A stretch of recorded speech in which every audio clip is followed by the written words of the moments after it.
You're eating clean, walking more, maybe even intermittent fasting, but your belly fat still won't budge. That's not laziness. It's not a lack of discipline. And it's not just getting older. The real problem is that your body's survival system is louder than your fat loss plan. The hormone behind that, cortisol, your primary stress signal. When cortisol stays high, your metabolism doesn't just slow down, it gets rerouted. Today I'll show you exactly how cortisol blocks fat loss. And the simple daily routine that lowers stress signals, stabilizes insulin, protects muscle, and finally lets your body burn fat again. Here's what cortisol does behind the scenes. Your thyroid is the engine of your metabolism. At the same time, cortisol pushes a process called gluconeogenesis, turning your own muscle into sugar. That extra sugar raises blood glucose, insulin rises to handle it, and high insulin shuts off fat burning. So you're losing the very tissue that keeps your metabolism high, while storing more fat because insulin is elevated. That's the trap. Stress gives thyroid slowdown, gives muscle loss, gives insulin spikes, gives more fat storage. Can't out-diet or out-cardio that loop. You have to change the signals. The fix starts the moment you wake up. Your morning routine decides your hormones for the rest of the day. Most people unknowingly spike insulin and cortisol right away and spend the next 12 hours chasing cravings and fighting energy dips. We're going to flip that. When you wake, go light before bites. Step outside or stand by a bright window for 5 to 10 minutes. Natural light tells your brain the day has begun and helps your cortisol peak and then fall the way it should. Grab a large glass of water. Overnight you lost fluids and minerals. Dehydration can feel like hunger and push you toward quick sugar and extra caffeine. Add a squeeze of lemon or a pinch of sea salt if you tolerate it. Simple, effective. Delay coffee for 60 to 90 minutes. Caffeine on an empty stomach can stack on top of the natural morning cortisol surge and push blood sugar higher, which nudges insulin up. You don't have to quit coffee, just change the timing. And when you do drink it, pair it with protein or a little healthy fat to blunt the spike. Make your first meal a protein first meal. Your body's more insulin resistant in the morning, so carb-only breakfasts hit harder. Aim for at least 25 to 30 grams of protein, eggs with greens, and olive oil, Greek yogurt with chia and berries, or a no-sugar protein shake with a handful of nuts. Protein slows digestion, keeps cravings down, and prevents the late morning crash that leads to snacking. Mid-morning, move a little. A 10-minute walk flattens glucose and lowers stress chemistry. If you work at a desk, pace during calls, park a block farther away, or take the stairs once. You're not trying to burn calories, sending a clear signal.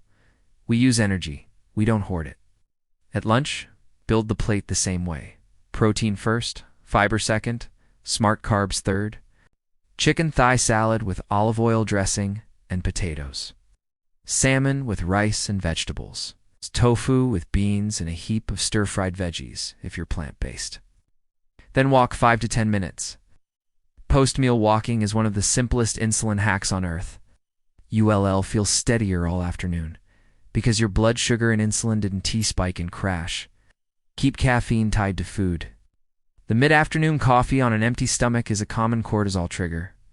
If you want to pick me up, have it with yogurt, cottage cheese, a protein shake, or a few nuts. Also keep a Hunger Killers kit ready. Sparkling water, Greek yogurt cup, jerky, edamame, or apple with peanut butter.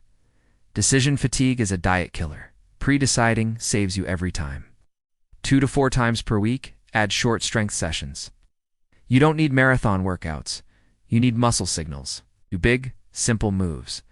A squat or leg press, a hinge like Romanian deadlifts or hip thrusts, a push like push-ups or bench, and a pull like rows. 6 to 10 hard sets per session is plenty. Strength training protects lean muscle, improves insulin sensitivity, and shapes your body so the fat you lose reveals definition instead of a skinny, soft look. Dinner works best when you finish 2 to 3 hours before bed. Keep it protein-centered with vegetables, and if you want a moderate portion of slow carbs, if dinner ends up late, don't panic. Just walk 10 minutes after you eat and move on. If dessert cravings hit, swap in protein plus options, Greek yogurt with cinnamon, cottage cheese with berries, or 2 squares of dark chocolate with tea. You're building consistency, not chasing perfection. The evening shutdown is where you lower cortisol so your thyroid can recover and your fat. Burning rhythm takes over while you sleep. Dim lights an hour before bed. Close the laptop. Do one calming thing. Hot shower, light stretching, a few pages of a book, or slow nasal breathing. Try a simple nervous system reset. Press your tongue gently against the inside of your left cheek for 10 seconds, then your right cheek for 10 seconds. Repeat 4 or 5 times while breathing slowly. It's a small cue that helps your body switch gears into recovery mode. Most people feel the difference within a few nights. Deeper sleep, less morning hunger, fewer I need sugar urges. Give your thyroid what it needs without overcomplicating it. To Brazil nuts most days cover selenium for T4 to T3 conversion. Zinc from pumpkin seeds, beef or oysters, supports thyroid function and immunity. Natural iodine from seaweed a couple of times a week is enough for most. Avoid heavy supplementation unless you've been advised to. If you want simple, sensible add-ons, magnesium glycinate at night can help relaxation. In sleep, an omega-3 south can support inflammation control. But remember, food and habits do the heavy lifting. What about fasting? If you're sleeping well and stress is low, a gentle time-restricted eating window, for example, 10 hours on, 14 off, can help.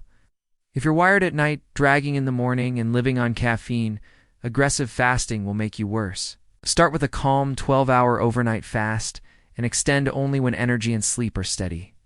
Here's a 7-day reset to put this into motion. Day 1 and 2. Set your baseline. Get 5 to 10 minutes of morning light, drink water immediately, delay coffee, and make your first meal protein forward. Add 1 10-minute walk after your largest meal. Day 3 and 4. Push steps toward 10,000 by stacking tiny walks after meals and during calls. To keep caffeine tied to food. Do your first strength session. Day 5 and 6. Identify your biggest trigger. Afternoon slump, late sweets, mindless snacking, and create one swap you'll actually do from your Hunger Killers kit, or a short walk. Do your second strength session. Day 7. Assess in the morning. Same waist measurement spot as day 1. Ask for questions. Are cravings lower? Is sleep better? Is energy steadier? And do you feel less puffy? If you hit yes on 2 or more, repeat the week. If not, keep the routine and bump daily protein by 10 to 20 grams and add 1 extra post-meal walk. If a plateau shows up, don't slash calories first. Look at steps and sleep. Most stalls are movement and recovery problems, not food problems. Bring steps back to target, tighten your post-meal walks, go to bed 30 minutes earlier, and give it 7 days. Only then consider trimming 150 quiet calories from background extras like oils, dressings, or handful snacks. Leave your main meals intact. A quick word on carbs: you don't have to eliminate them to lose belly fat. Respect timing and type. Slow carbs with protein and fiber, potatoes, rice, beans, fruit can support training and keep you sane. Liquid sugar and naked refined carbs, meaning carbs without protein or fiber, are the ones that spike insulin and push you into the craving cycle. If you love bread, eat it with eggs in a salad instead of alone. If you love fruit, fantastic favor, berries, citrus, or apples, and pair them with yogurt or nuts. Put this all together, and your signals change. Morning light, water, protein, first meals, coffee with food, short walks after eating, simple strength, earlier dinner when possible, and a calm shutdown at night. Those signals lower cortisol, steady insulin, protect muscle, and wake up thyroid conversion. Your body stops fighting you. It starts cooperating. You'll feel it first as steadier energy, fewer cravings, and less puffiness. Then you'll see it. The waistline you've been chasing starts to move. If this gave you the plan you've been missing, lock it in tomorrow morning. Like the video. If you're ready to make this your new rhythm, subscribe to From Heavy to Healthy for simple daily strategies that actually work. And tell me in the comments which change you'll start with.